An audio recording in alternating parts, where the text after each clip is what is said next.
You are God, I am God, all is God, and if there was a Jesus, so was he. How can us creatures also be the creator? How can a sculpture also be the artist? You should open your mind. I never said I believed that the universe ever had a beginning to imply that God created anything.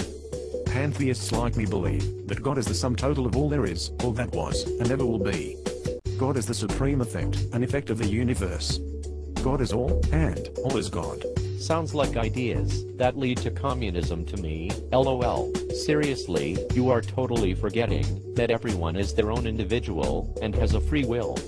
Science proves that the universe is not eternal, it had a beginning, just like I had a beginning, and so did you. God has no beginning, he's eternal love. Sounds like ridicule from a bigoted Christian who is being manipulated by the doctrine of a book. A book that has been written with dogma, created by an elite brotherhood of Luciferians long ago. Dogma created for the sole purpose of creating a world empire, built on the slavery of those they dub inferior. LOL. We are merely different variations of the same being, that ultimately is God. God completes everything in its totality, so, to say that God created universe, is to belittle my interpretation of God. I don't believe in the biblical God, because it's obvious that the biblical God is flawed, and was created in our image. How is he flawed? And the God of the Christian Bible is really complex to say it's our image, at least that is what I think. I mean, three persons in one God, taking on a human nature, the love between the Father and Son making a third person. If anything, I think it's way too complex for man to make up. For your information, science also proves the Bible to be false, and gives evidence of a consciously aware universe, which you are a part of. Like it or not.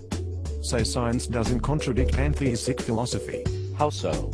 A lot of miracles occur that science can't explain. And I'm not saying the Bible is a science book. The Bible explains history, what God has revealed and what other people have done, not what an atom is, or the laws of physics and other stuff God established when designing the world. And I never said I'm not consciously aware of the universe. I do believe there's more to it than our five senses can pick up. Do you have a comprehension problem? I said, we are merely different variations of the same being, that ultimately is God. When I say we are different variations of the same being, I mean that ultimately there is no disconnection between us and God.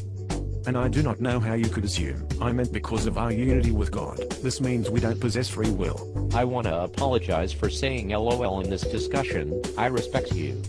Anyway, I'm trying to understand what you are saying. I can see how you can believe we're a part of God, but because of free will, good and evil, I believe that God is a separate being from us, and we have a choice, whether to be a part of this family or not, and God won't take my identity away and always let me remain the person I die being. One more thing, whenever you say you believe God is all, and all is God, does that mean you believe God is also evil? My religion teaches that anything evil is the absence of God, because God is all good. Yes, this would also make God what people describe as evil, and yet, God is beyond good and evil. You should realize that God is something more than only your omnipotent sky daddy like the Bible suggests. You must remember, the Bible was written by perfect human beings who are a part of God. Not an external God.